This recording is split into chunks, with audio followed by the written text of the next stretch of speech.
Assalamualaikum, Salam, Om Swastiastu, Namo Buddhaya, Salam Kebajikan, Salam Sejahtera untuk kita semua.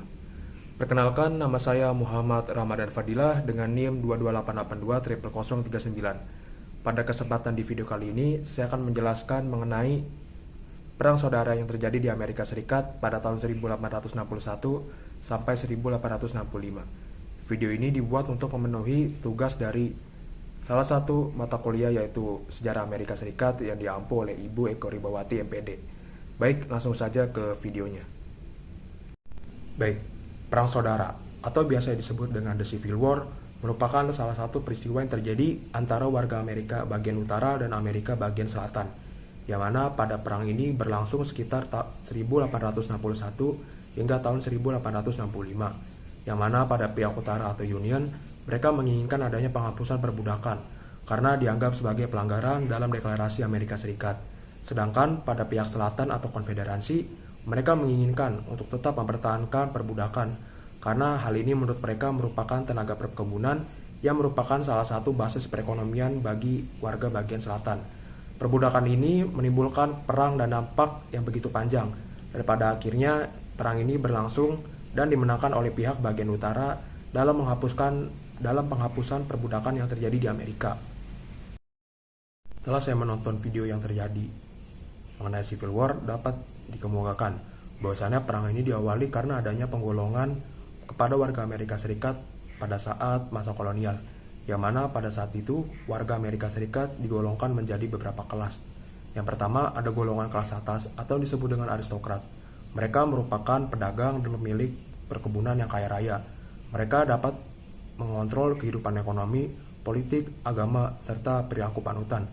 Sebagian besar dari penduduk Amerika terdiri dari petani ataupun seniman hingga pengrajin. Pada golongan ketiga ada para pekerja, buruh tani, serta pekerja rumah tangga. Sementara itu, di luar ada yang menjadikan budak negro. Perdagangan budak-budak Afrika berkembang selama pemerintahan kolonial untuk memenuhi kebutuhan akan tenaga kerja yang lain di Amerika Serikat. Dalam penentangan perbudakan, ada beberapa tokoh yang menentang dari hal ini, yaitu yang pertama adalah Lord Garrison. Ia menyatakan bahwasannya menentang perbudakan berdasarkan pada prinsip-prinsip tersebut, yaitu setiap umat manusia mendapat hak dan kebebasan dalam berkehidupan. Sementara dalam tokoh selanjutnya yaitu William D. Ellery Channing, ia mengungkapkan bahwasannya penentangan mengenai perbudakan didasarkan pada ilmu dan ajaran teologi dan prinsip moral, bahwasanya setiap manusia tidak memiliki dan dipersamakan dengan barang. Sedangkan sebagian besar warga kulit putih di wilayah selatan yang pro terhadap perbudakan, mereka menganggap bahwasannya orang-orang negro yang bekerja di perkebunan-perkebunan kehidupannya lebih baik daripada kebebasan yang diberikan kepada warga kulit putih di wilayah utara. Rakyat kulit putih di bagian selatan yakin bahwasannya perbudakan penting untuk menjamin kebebasan orang-orang kulit putih dan merupakan sumber ekonomi dan penghasilan negara yang didasarkan atas sistem perkebunan yang memerlukan tenaga-tenaga yang banyak. Sedangkan dalam hal ini terdapat beberapa tokoh yang pro akan terjadinya perbudakan, yaitu ada Dr. B.M. Palmer dan Uskup Jensen Elliot.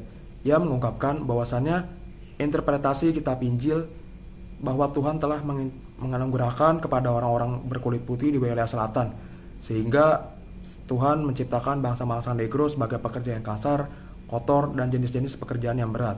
Selain itu, terdapat juga tokoh intelektual yang menyatakan sikap untuk pro terhadap perbudakan, yaitu ada George Fitzbook. Ia menganalisis dari segi sosial, bahwasannya ia mengungkap kritik terhadap kebebasan dan kemerdekaan yang terdapat di Amerika Utara, bahwa tidak terdapat seorang manusia pun yang mendapat hak-hak kebebasan selama masyarakat sendiri tidak mengakui dan membenarkan tindakannya. Pertentangan adanya mengenai perbudakan ini dapat disimpulkan bahwasannya negara di bagian utara yang menentang adanya perbudakan mempunyai tendensi politik, yaitu untuk mempertahankan bentuk union. Sedangkan di wilayah selatan yang mempertahankan sistem perbudakan, mereka lebih condong kepada bentuk pemerintahan konfederasi. Pada tahun 1861, beberapa negara di wilayah selatan yang terdiri dari Carolina Selatan, Carolina Utara, Mississippi, Alabama, Texas, dan Kansas, mereka menyatakan diri sebagai negara konfederasi yang tidak mengakui negara federal. Hal ini pada akhirnya menyebabkan perang.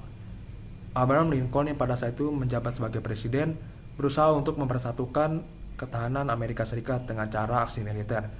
Hal ini dilakukan agar negara-negara konfederasi bertekuk lutut.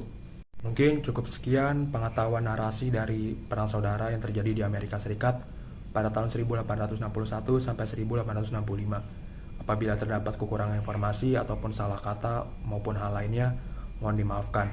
Kurang lebihnya mohon maaf. Wassalamualaikum warahmatullahi wabarakatuh. Sekali lagi terima kasih dan selamat malam.